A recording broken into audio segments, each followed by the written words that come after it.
Good evening student, मैं अमित राणा आप सभी का स्वागत करता हूं स्टडी पॉइंट विद अमित में। उम्मीद करता हूं आप सब अच्छे होंगे और आपके एग्ज़ाम की तैयारी भी अच्छी चल रही होगी। इस समय आपकी जो हार्ट बीट है वो बहुत ज़्यादा ऊपर है, क्योंकि आप दिन ब दिन जो है आपके एग्ज़ाम की डेट करीब आ रही है, तो जाहिर सी बात है कहीं ना कहीं आप थोड़ा सा नर्वस होते ही हैं तैयारी में। अरे मेरा ये छूट गया, मेरा ये रह गया, अभी मेरी तैयारी पूरी नहीं हुई, अभी तो मैंने इतना पढ़ा है। ये सारे क्वेश्चन आपके दिमाग में चलते रहते हैं। तो आज हम बात करने वाले हैं इन्हीं टॉपिक्स पर, इन्हीं बातों पर कि कहीं ना कहीं आपको उन चीज़ों से थोड़ा सा टेंशन फ्री हो जाए। मैं उनको तरीका बता रहा हूँ आपको कि आपको कैसे आपके एग्जाम की तैयारी करनी है। ठीक है, देखिए सबसे पहला क्वेश्चन तो हमारा यही होता है, हम इसको पॉइंट में बांट देते हैं। सबसे पहले कि हमें तैयार क्या करना है, तैयार क्या करना है। ठीक है, दूसरा हमारा आएगा लिखना कैसे है। ठीक है, लिखना कैसे है। फिर हमारा आएगा तीसरा पॉइंट कि क्या क्या पढ़ें, क्या क्या तैयार करें। ठीक है, कैसे मतलब क्या तैयार करें, कैसे पढ़ें। ठीक है, फिर है हमारा याद कैसे करें। ठीक है, फोर्थ है हमारा लिखने का सही तरीका, लिखने का सही तरीका।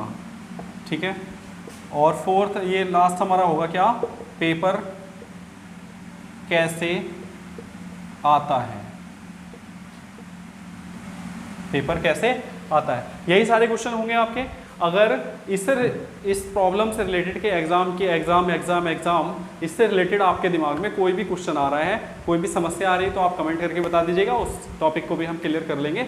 मेरे हिसाब से आपको यही समस्या आ रही होगी कि किस सब्जेक्ट में क्या पढ़ें, कैसे हम एग्जाम में लिखें ताकि हमारे अच्छे नंबर आ जाएं, हम टॉप कर जाएं, है ना। हम क्या चाहते हैं, एग्जाम में टॉप करना चाहते हैं, 90% करना चाहते हैं।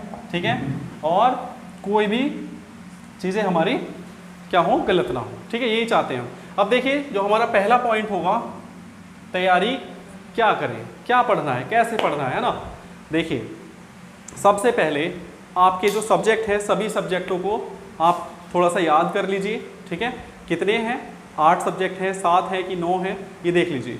और उसके बाद क्या होगा, आप ये ध्यान रखिए कि आपका कोई भी सब्जेक्ट तैयारी करते समय रखा न रह जाए, छूट न जाए। ठीक है, हमेशा ये चीज़ ध्यान रखिए कि आपका किसी भी सब्जेक्ट को हल्के में मत लेना, किसी भी सब्जेक्ट को इजी मत समझना कि नहीं ये तो इजी है, मैं इसको कर लूँगा आराम से। नहीं, आप जब तैयारी करें, जितने भी छात्र या छात्राएं हैं एग्ज़ाम की तैयारी करते समय, आप अपने प्रत्येक सब्जेक्ट को एक निश्चित समय दीजिए।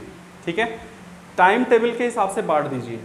1 घंटा एक सब्जेक्ट को पढ़ना है, 1 घंटा एक सब्जेक्ट को पढ़ना, उस हिसाब से आप बांट दीजिए, क्योंकि यही टाइम है आपका एग्ज़ाम की तैयारी करने का, एग्ज़ाम के लिए प्रिपरेशन करने का, अपनी स्टडी को समय देने का। इस समय हम क्या करेंगे, 2-3 घंटे तो हम जाहिर सी बातें पढ़ेंगे ही नहीं, कम से कम 5-6 घंटे आप पढ़िए।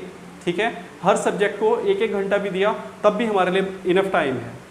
समझ गए आप। तो तैयारी कैसे करनी है, क्या करना है, ये मैं आपको बता रहा हूँ। हर एक सब्जेक्ट को, प्रत्येक सब्जेक्ट को अपना समय दीजिए। किसी भी सब्जेक्ट को इजी तरीके से मत रखिए। आप सोच रहे होंगे कि स्कीम में मेरा ये सब्जेक्ट लास्ट में है तो उस लास्ट सब्जेक्ट को आप बाद में देखेंगे, ऐसा नहीं है। आप प्रत्येक सब्जेक्ट को एक इक्वल समय दीजिए, इंपॉर्टेंस दीजिए। समझ गए, ये बात हो गई। अब आता है कि आप में एग्ज़ाम में कैसे लिखना है आपने। ठीक है, एग्ज़ाम में जब हम लिखेंगे, देखिए इधर समझिए आप, मैं समझा रहा हूँ। जो आपका एग्ज़ाम होगा, एक तो होता है हमारा 100 मार्क्स का,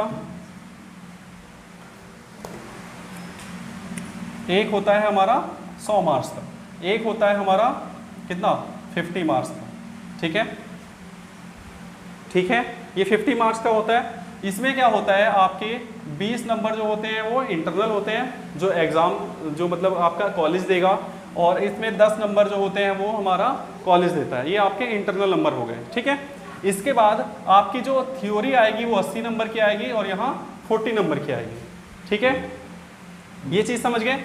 अब इसको उठा के लेके आइए, जब ये 80 नंबर का पेपर आएगा तो यहाँ आपके 15 नंबर के हिसाब से 3 आपके क्या होंगे, लॉन्ग क्वेश्चन होंगे। ठीक है, आपके 3 लॉन्ग क्वेश्चन होंगे और 7 नंबर के हिसाब से आपके 5 शॉर्ट क्वेश्चन होंगे। ठीक है।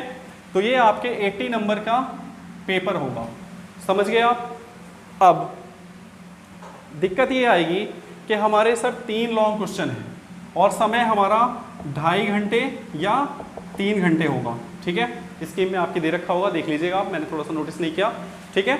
जब आप इसको करेंगे तो सबसे पहले समस्या क्या आती है इन 3 लॉन्ग क्वेश्चन की। एक लॉन्ग क्वेश्चन कैसे होगा, ये कम से कम आपके 4 पेज खड़े पेज, ठीक है। जैसे मैं आपको दिखा देता हूँ कैसे करना है। सपोज दैट ये आपकी नोटबुक है, ठीक है, इस तरह से एक साइड दूसरी साइड, इस तरह से आपके 4 पेज जो होंगे, कम से कम वो 4 पेज लिखने का आप प्रयास करेंगे, ठीक है। जब 4 पेज आप लिखेंगे तो आपके 8 पेज काउंट होंगे और 8 पेज के हिसाब से आप जब उसको काउंटिंग करेंगे तो आपको जब वो कॉपी चेक करेगा जो आपका विजिटर होगा, तो वो क्या करेंगे, एक पेज के हिसाब से 2 नंबर भी दिए, तो अगर आपने 7 पेज भी लिखे तो 14 नंबर आपके पक्के होंगे, ठीक है। तो ऐसे नंबर गेन करने होते हैं, ज़्यादा से ज़्यादा लिखना पड़ता है तभी आपको नंबर मिलेंगे, समझ रहे हैं आप। अगर 3 पेज भी हमने खड़े लिखे तो 6 पेज हुए और 6 पेज के हिसाब से अगर 2 नंबर या 2.5 नंबर या 3 नंबर दिए तो आपके नंबर पूरे मिल जाएंगे, ठीक है।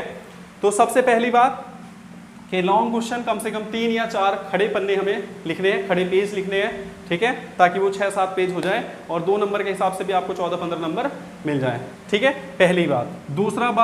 दूसरी बात क्या होगी, आपकी जो लेखनी होगी वो कैसी होगी, अच्छी होगी। जो आपकी राइटिंग होगी वो आप लिखने का प्रयास कीजिए, आपकी राइटिंग अच्छी होनी चाहिए, ठीक है, साफ बहुत अच्छी होनी चाहिए, क्लियर होनी चाहिए, ठीक है। क्योंकि एग्जामिनर जब आपकी कॉपी चेक करते हैं तो ज़रूरी नहीं कि वो प्रत्येक शब्द को पढ़ते हुए जाएं, आपकी राइटिंग को देखते हैं और एक नज़र घुमाते चले जाते हैं कि आपने क्या लिखा है, समझ रहे हैं आप। बहुत फास्टली, बहुत अच्छे से कॉपी चेक होती है और आपके कोई भी चीज़ हल्के में ना लें आप, ठीक है। तो आपकी राइटिंग अच्छी होगी प्लस आपकी लिखने की स्पीड अच्छी होगी, तभी आप इन चीज़ों को कर पाएंगे। अब दूसरा क्वेश्चन ये आएगा, देखिए मैंने 2 चीज़ें बताई आपको कि लॉन्ग क्वेश्चन आप कम से कम 3 या 4 खड़े पन्ने लिखेंगे और क्या करेंगे, आपकी जो राइटिंग होगी वो अच्छी होगी। अब देखिए लिखना कैसे है, देखिए लिखना कैसे है। लिखने का मतलब क्या होता है कि जब आप लिखेंगे, एक मिनट, जब आप एग्ज़ाम में लिखेंगे तो जब एग्ज़ाम में लिखते समय आपकी जो स्पीड है वो बहुत अच्छी होनी चाहिए। देखिए सपोज दैट आपका एग्ज़ाम 7 बजे स्टार्ट हुआ, ठीक है, 7 से 8 के बीच में आप केवल एक लॉन्ग क्वेश्चन कर पाएंगे, ठीक है, 1 घंटे में आप एक लॉन्ग क्वेश्चन करेंगे। और जब 8 से 9 का बीच के टाइम होगा तो आपके इसमें हमें 2 लॉन्ग क्वेश्चन करने पड़ेंगे, ठीक है। इसमें आप क्या करेंगे, 2 लॉन्ग क्वेश्चन करेंगे, यानी आपके तीनों लॉन्ग क्वेश्चन कंप्लीट हो गए। अब जो 9 से 10 वाला टाइम होगा, मतलब लास्ट घंटा, तीसरा घंटा, ठीक है, ये 1 घंटा, ये दूसरा और ये तीसरा, इसमें क्या करेंगे आप 5 शॉर्ट करेंगे, समझ रहे हैं आप। तो आपकी राइटिंग, आपकी लिखने की जो स्पीड होनी चाहिए ऐसी होनी चाहिए कि आप भाग रहे हो और आपके पीछे पागल कुत्ता भागा हो, ठीक है। आपको कुछ नहीं देखना क्लास में, कौन फ्रेंड है, कौन टीचर है, कौन डिस्टर्ब कर रहा है, कुछ नहीं। आपके पास 2 या 3 पेन होने चाहिए आपके, और जाते ही बस ऐसे लिख जाओ, ऐसे मतलब तैयार हो जाओ, दौड़ पड़ो अपने एग्जाम की रेस में कि आपको किसी चीज़ से कोई मतलब ना हो, ठीक है। आप समझ गए। जब आप लिखेंगे तो पहला सब्जेक्ट, जो पहला क्वेश्चन होगा वो 1 घंटे में होगा, 50 मिनट में होगा लगभग। दूसरे में जब आप टाइम देखेंगे, घड़ी साथ लेके जाना, टाइम देखेंगे तो आपके जो 2 लॉन्ग क्वेश्चन होंगे उनको आधे घंटे में पार्ट्स करके आप बहुत स्पीडली लिखेंगे। और जो तीसरा घंटा होगा हमारा, उसमें 5 शॉर्ट करने पड़ेंगे हमें। शॉर्ट कैसे करने हैं, शॉर्ट हमें जब करेंगे तो कम से कम 1 खड़ा पेज, ठीक है, 1 खड़ा पेज आप करके आएंगे, तभी आपको ठीक प्रकार से नंबर मिलेंगे, ठीक है। ये हो गया, ये पेपर का आपका पैटर्न हो गया। अब देखिए आगे क्या करना है। देखिए क्या क्या तैयार करना है। आपका जो सब्जेक्ट है, 3 सब्जेक्ट आपके 100-100 नंबर के हैं, बाकी 50-50 नंबर के हैं। 100-100 नंबर वाले जो सब्जेक्ट हैं या जितने भी सब्जेक्ट हैं, आपके प्रत्येक यूनिट आपके लिए इम्पोर्टेंट है। अगर आपसे कोई कहे कि अपने टीचर से आप इम्पोर्टेंट क्वेश्चन पूछ लीजिए, इंपॉर्टेंट टॉपिक पूछ लीजिए, तो बीएड में सब कुछ इंपॉर्टेंट होता है, ये आप ध्यान रखिए। कोई सा भी क्वेश्चन कहीं से भी उठा सकता है, इसलिए आपके लिए हर एक टॉपिक इंपॉर्टेंट है, ठीक है। फिर भी हम जैसे अगर कंटेम्प्रेरी की बात करें तो कंटेम्प्रेरी में आपके देखिए सबसे पहले एजुकेशन यानी शिक्षा। मैंने कई क्लास ली है इस टॉपिक पे। आप सबसे पहले शिक्षा को अच्छे से तैयार कर लीजिएगा। शिक्षा से related long question, short question 101% आपको पेपर आउट मिलेगा ही मिलेगा। और जब इसको आप पढ़ेंगे, एक तो आपकी समावेशी, सेकेंड ईयर वालों के लिए छोड़ दीजिए वो तो, और फर्स्ट ईयर में आपको कंटेम्प्रेरी, बाल्यावस्था मतलब CDP, ठीक है, और आपकी क्या बोलते हैं जो जेंडर है, जेंडर में, ठीक है, सामाजिक में, हर एक सब्जेक्ट में जो शिक्षा है वो आपको मिलेगी ही मिलेगी। तो ये एक ऐसा टॉपिक है जिसको आप तैयार कर लें तो कम से कम 2-3 टॉपिक आपके तैयार हो जाएंगे। दूसरा क्या है, दूसरा ये आपके सिद्धांत, ठीक है, जो सिद्धांत में आज जैसे मैंने आज उसका कराया, बंडूरा साहब का कराया, उससे पहले एरिक रिक्शन का कराया, गार्डनर का हो गया, ठीक है, बहुत सारे सिद्धांत हैं। ये सिद्धांत कहीं ना कहीं एक दूसरे सब्जेक्ट से रिलेटेड होते हैं, तो वहीं जब इन सिद्धांतों को आप तैयार करेंगे तो वो क्वेश्चन कहीं ना कहीं मैच हो जाएंगे। बात कर रहे थे हम कंटेम्प्रेरी की, तो सबसे पहले यूनिट आपकी क्या है, शिक्षा है। शिक्षा को आप अच्छे से तैयार कर लिए। शिक्षा में क्या होगा, शिक्षा पढ़ लिए, शिक्षा के प्रकार पढ़ लिए, कितने प्रकार की होती है, ठीक है, कब तक चलती है, इसके उद्देश्य क्या होते हैं, ठीक है, ये सारी चीज़ें आप जब पढ़ लोगे तो आपका एक लॉन्ग क्वेश्चन, एक बड़ा टॉपिक तैयार हो गया। ये हर पेपर में आपको मिलता है। उसके बाद आदर्शवाद, प्रकृतिवाद, प्रयोजनवाद, ठीक है, जितने भी ये तीनों हैं, या एक व्यक्तित्ववाद था हमारा, उसको जब आप तैयार करोगे तो एक क्वेश्चन वहाँ से 101% आएगा ही आएगा। तो आपको क्या करना है, हर एक यूनिट एक आपकी तैयार हो जाती है। आपकी देखिए 3 लॉन्ग क्वेश्चन आते हैं और 3 या करके आएंगे, तो यानी आपके 6 लॉन्ग क्वेश्चन हो गए, ठीक है। अब 6 लॉन्ग क्वेश्चन हो गए तो वो 6 आपकी कम से कम यूनिट होती है एक सब्जेक्ट में। जब प्रत्येक यूनिट आप तैयार करोगे तो 6 क्वेश्चन आपके तैयार हो जाएंगे। 6 में से या करके जो आपको ज़्यादा से अच्छा याद होगा उसको आप लिखिएगा, ठीक है, समझ गए होंगे। तो कहने का मीन्स ये है कि हमारे लिए पूरा सिलेबस इंपॉर्टेंट है, लेकिन हम यूनिट वाइज उसको बांट लेंगे, हर एक यूनिट को अच्छे से तैयार करेंगे, ठीक है। दूसरी बात क्या तैयार करेंगे, हो गया याद कैसे करें। देखिए अगर कोई आपसे ये कहे कि हम बीएड के एग्ज़ाम की तैयारी कर रहे हैं और हमें रट्टा मारना है, तो आप रट्टा नहीं मारेंगे, ठीक है। अगर आप रट्टा मारेंगे तो आप अपने पेपर को पूरा सॉल्व नहीं कर पाएंगे, बड़ी समस्या हो जाएगी। आप केवल छत को देखेंगे, पंखों को देखेंगे, दीवारों को देखेंगे और यहाँ करके याद करते रहेंगे, ये करके, ठीक है। तो इस तरह से आप अपने एग्ज़ाम को नहीं कर पाएंगे।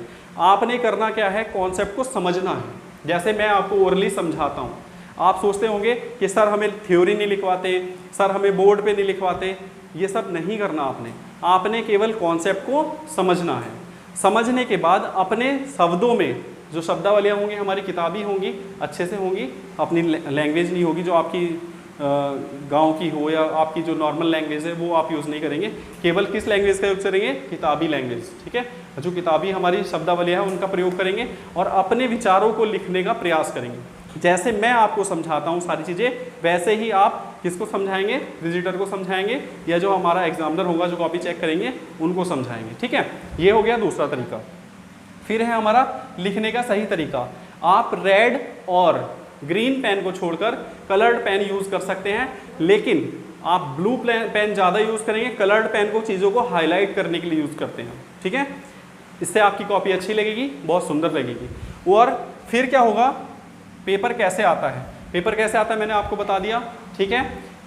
और एक चीज़ और ध्यान रखिएगा, जब आप एग्जाम में लिखेंगे सबसे पहले लॉन्ग क्वेश्चन कीजिएगा, उसके बाद शॉर्ट कीजिएगा। एक भी क्वेश्चन आपका छूटना नहीं चाहिए, भले ही याद हो या ना हो, ठीक है, भले ही याद हो या ना हो। क्वेश्चन कभी कभी घूम के आ जाता है, आप सोचते हो सर ये चीज़ हमने पढ़ी नहीं। अगर क्वेश्चन में एक वर्ड भी आपको समझ में आ गया, ठीक है, उस वर्ड को पकड़कर ही आप सारे क्वेश्चन का आंसर लिखेंगे, ठीक है। बार बार अपने टॉपिक पे रहेंगे, टॉपिक से अलग नहीं भागेंगे, जो हमारा उद्देश्य है, ठीक है, उस उद्देश्य को नहीं भूलेंगे। उम्मीद करता हूँ आपको ये सारी चीज़ें समझ में आ गई होंगी। अच्छे से तैयारी कीजिए और ये पॉइंट नोट कर लीजिए कि हमें तैयारी कैसे करनी है। अगर आपकी और भी इससे रिलेटेड कोई समस्या है तो आप मुझे कमेंट करके बता दीजिए, मैं एक वीडियो और बना दूँगा आपके लिए। और लास्ट में यही कहूँगा कि चैनल को लाइक कीजिए, शेयर कीजिए और सब्सक्राइब कीजिए। Thank you.